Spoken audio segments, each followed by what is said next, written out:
chère mission de vie. Quand j'ai commencé à dire oui, c'était un petit oui timide au début.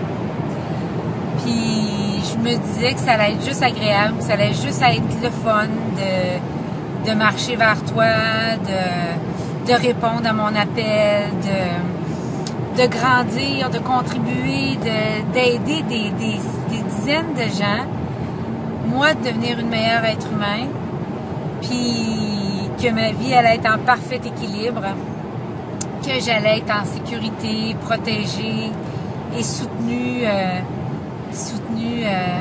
par tout le royaume angélique et ça allait être un voyage divin. Mais je savais pas ce que je savais pas et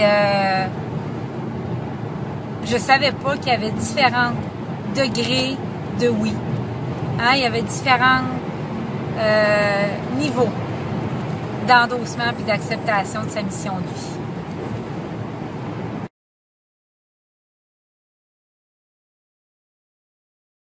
Faire ma colle. Oh. Ellie. Oh. Fais-moi une colle. Sorti de dos. Prends-moi fort dans les bras. Regarde-moi. Regarde-moi, s'il te plaît. Qu'est-ce qu'on a entre nous deux? J'ai pas compris. Qu'est-ce qu'on a? Ok, puis il va où le crochet? Là, jusqu'où? Jusqu'à là. Il peut s'étirer beaucoup, hein? Il peut s'étirer beaucoup. Viens que je fasse une grosse colle. Je t'aime, ok? Tu vas avoir un beau cadeau? Je m'en vais, je t'aime fort. Ok, non, faut que je m'en aille. Est-ce que tu vas apporter une surprise? Je vais essayer d'amener une surprise, d'accord? D'accord. Je t'aime. Je t'aime. Bye, bébé.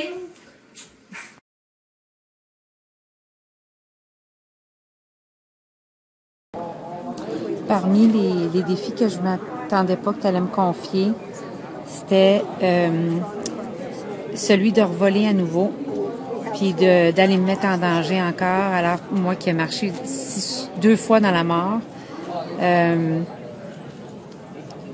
m'attendais pas à ce que tu allais me demander ça. Puis pour moi, c'est comme monter l'Everest. Mais quel choix j'ai, tu sais? Quel choix j'ai? Il vient un moment donné, c'est un peu ça que je veux dire quand je parle des couches de l'abandon. Il faut continuer sa transformation, puis par moments, ça demande de marcher les genoux à terre, puis de faire des choses qu'on s'était promis de pas faire.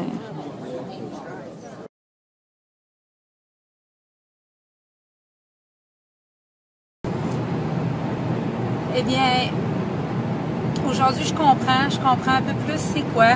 C'est quoi quand Oprah dit à celui qui est beaucoup donné, beaucoup sera demandé. Je comprends tous les déchirements que ça demande, tous les sacrifices que ça demande de dire oui à sa mission de vie, de dire oui à cet appel-là irrésistible qu'on a dans le ventre, puis en même temps, parfois séparé de sa famille, qui est son autre mission.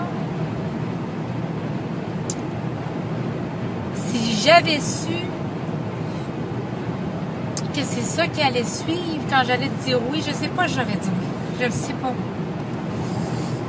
Mais je sais qu'aujourd'hui, je suis engagée dans un processus irréversible, puis je sais que quand on te dit oui, tu prends tout. Tu prends tout, puis il y a une partie où c'est de l'abandon, tu sais, c'est que des pas dans l'abandon, dire oui à la mission de vie, tu sais. Bien sûr, on garde notre pouvoir, bien sûr, on prend soin de soi, mais j'ai compris aujourd'hui à quel point la mission de vie est liée à une démarche spirituelle, pas une démarche d'abandon. Et juste pour avancer là-dedans, le jeu en vaut la chandelle. Juste pour avancer là-dedans, ça vaut vraiment la peine. Merci pour cet apprentissage, c'est extraordinaire. ce voyage incroyable au centre de mon essence, puis dans la compréhension de tous les grands qui ont marché. Je suis tellement contente de faire cet apprentissage-là, même si ça coûte le total. Je le fais pour mes enfants à naître, mes petits-enfants. Je le fais pour la suite des choses, puis je comprends vraiment plus ma place dans l'univers. Et oui, il y a une abondance extraordinaire qui se met en place, parce qu'on reçoit des tapes dans le dos et des encouragements de la part de la vie. Quand on dit pleinement oui, et c'est mon invitation, je pense, de vous assurer que votre oui est entier, puis de réaliser, de prendre tout ce qui vient avec. Le bonheur, les exigences, la souffrance, l'extraordinaire saut quantique que vous faites chemin faisant.